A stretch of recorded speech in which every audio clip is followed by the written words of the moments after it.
चलिए दोस्तों बात करते हैं इस एक और नई क्वेश्चन के बारे में। इस क्वेश्चन में एग्जामिनर ने कहा एक मोटर बोट स्थिर जल में 8 किलोमीटर प्रति घंटे की गति से चलती है, लेकिन धारा के साथ जाने की तुलना में धारा के विपरीत समान दूरी तय करने में 3 गुना अधिक समय लेती है।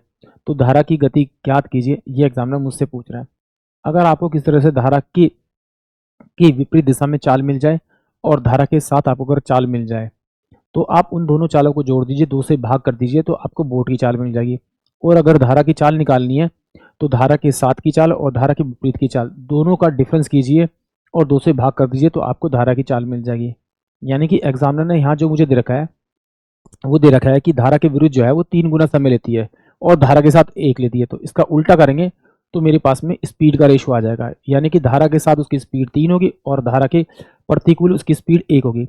उन दोनों का डिफरेंस करेंगे तो डिफरेंस करने पे क्या आएगा मेरे पास में आपका 2, और 2 को 2 से भाग करेंगे तो 1 किलोमीटर आ जाएगा, यानी कि रेशियो में क्या है 1 किलोमीटर। एग्जामिनर ने मुझे स्थिर जल में नाव की चाल दे रखी है, यानी बोट की चाल दे रखी है। तो उन दोनों को अगर मैं जोड़ूंगा, जोड़कर 2 से भाग करूंगा तो मेरे पास में कितना आएगा आपका 2, बल्कि 2 है, 2 स्पीड मेरी रेशियो में आ रही है 8 है, तो इसे 4 से मल्टीप्लाई करना, 400 से मल्टीप्लाई करोगे तो आपको आपका आंसर मिल जाएगा, यानी कि ऑप्शन ए इस क्वेश्चन का करेक्ट होगा। एक बार देखते हैं।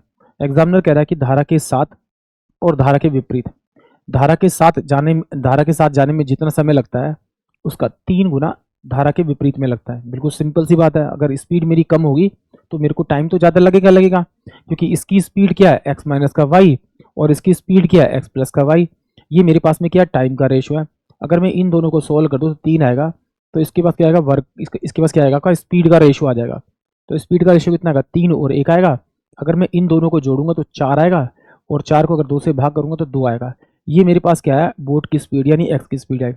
इन दोनों का डिफरेंस करूंगा तो 2 आएगा और 2 को 2 से भाग करूंगा तो 1 आएगा। तो ये मेरे पास में क्या आएगी आपकी बोट की स्पीड यानी कि वाई की वैल्यू आ जाएगी मेरे पास में।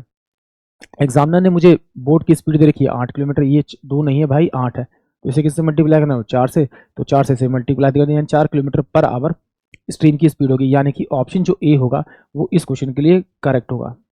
आवर लगा लीजिए।